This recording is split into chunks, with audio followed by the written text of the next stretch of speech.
அனைவருக்கும் வணக்கம். நான் வின் இளங்கோ. இந்த பதிவில் நம்ம சேலம் மாவட்டத்தில் ஓமலூரில் இருந்து மேச்சேரிக்கு போகிற வழியில் இருக்கக்கூடிய இந்த ரயில்வே கேட் ஒன்று இருக்கும் இல்லைங்களா, இந்த ரயில் ரோடு ஒன்று இருக்கும். இந்த ரயில்வே கேட் வந்து பார்த்திங்கன்னா அடிக்கடி மூடப்படுவதனால் போக்குவரத்து நெரிசல், நேரம் விரயம்லாம் ஆகுது. தற்பொழுது இந்த ரயில் ரோடுக்கு கீழே சுரங்கப்பாதை அமைக்கக்கூடிய, அதாவது மேம்பாலம் கிடையாது, சுரங்கப்பாதை அமைக்கக்கூடிய பணிகள் ஆரம்பிக்க போகிறாங்க. அதற்காக தற்பொழுது இந்த வழித்தடத்தை மூடிட்டாங்க. அது போக்குவரத்து வந்து இனிமேல் இந்த வழித்தடத்தில் சுரங்கப்பாதை முடித்ததுக்கு அப்புறம் தான் பயணம் செய்ய முடியும். தற்பொழுது இந்த வழித்தடத்தை வந்து மூடிட்டாங்க. இது வந்து இங்கே அதுக்கு முன்னாடி இருக்கிறவங்க போக்குவரத்துக்காக ஒரு பக்கம் வந்து கொஞ்சம் இடைவெளி விட்டுருக்காங்க. மற்றபடி பேருந்துகள், பெரிய வண்டிகள், இருசக்கர வண்டிகள் எதுவும் வந்து அந்த ரயில்வே ட்ராக்கை தாண்டி அந்த பக்கம் போக முடியாது. அங்கே மேச்சேரியிலேருந்து ஓமலூருக்கும் வர முடியாது. இதுவும் அங்கே பார்த்தீங்களா, பெரிய வந்து ராட்சத பொக்லைன் இயந்திரங்கள்லாம் கொண்டாந்து நிப்பாட்டிட்டாங்க. வருங்காலங்களில் கூடிய விரைவில் வேலையை ஆரம்பிச்சிருவாங்கன்னு நினைக்கிறேன். இந்த இடத்துல காலை நேரம் மற்றும் மாலை நேரம் மேட்டூருக்கு வந்து பார்த்திங்கன்னா நிலக்கரி ஏற்றிட்டு போகிற ட்ரெயின், அதாவது சரக்கு ட்ரெயின் வந்து அடிக்கடி போகிறது வர்றது. அது மட்டும் இல்லாமல் பயணிகள் ரயிலும் இந்த வழித்தடத்தில் சேலம் மேட்டூருக்கு வந்து ஒரு சில நேரங்களில் போகும்.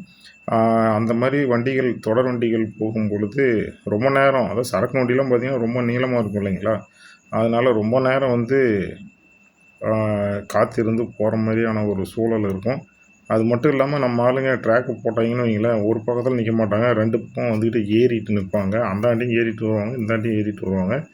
அதனால் வந்து பல போக்குவரத்து நெரிசல்கள், ஏற்கனவே நான் சொன்ன மாதிரி நேரம் வந்து வீணாகிறது. அதுக்கப்புறம் பள்ளி கல்லூரிகளுக்கு நேரத்துக்கு செல்ல முடியாது, வேலைகளுக்கும் நிறைய செல்ல முடியாத காரணங்கள் அப்படின்னு சொல்லிட்டு பல காரணங்கள் இருக்குது.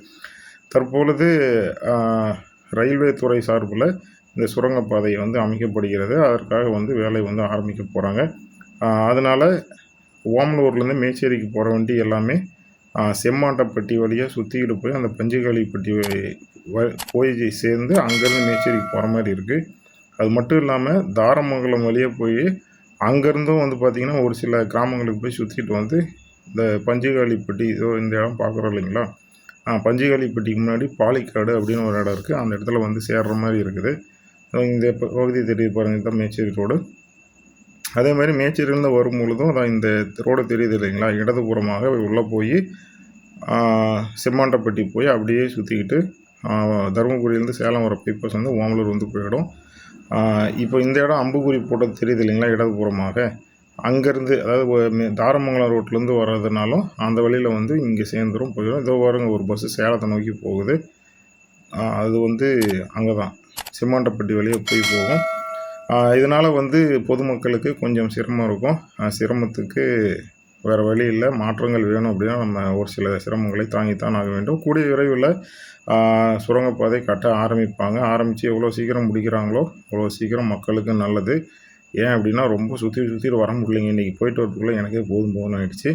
கண்டிப்பாக கூடிய விரைவில் சுரங்கப்பாதை அமைச்சு மக்கள் பயன்பாட்டுக்கு கொண்டு வருவாங்க அப்படின்னு நான் நம்புகிறேன். நீங்களும் நம்புங்க. இந்த பதிவு பிடிச்சிருந்தால் லைக் பண்ணுங்கள், உங்களுடைய கருத்துக்களை கமெண்ட் பெட்டியில் தெரிவிங்க. தொடர்ந்து நம்ம சேனலை சப்ஸ்கிரைப் பண்ணிக்கோங்க. நன்றி, வணக்கம்.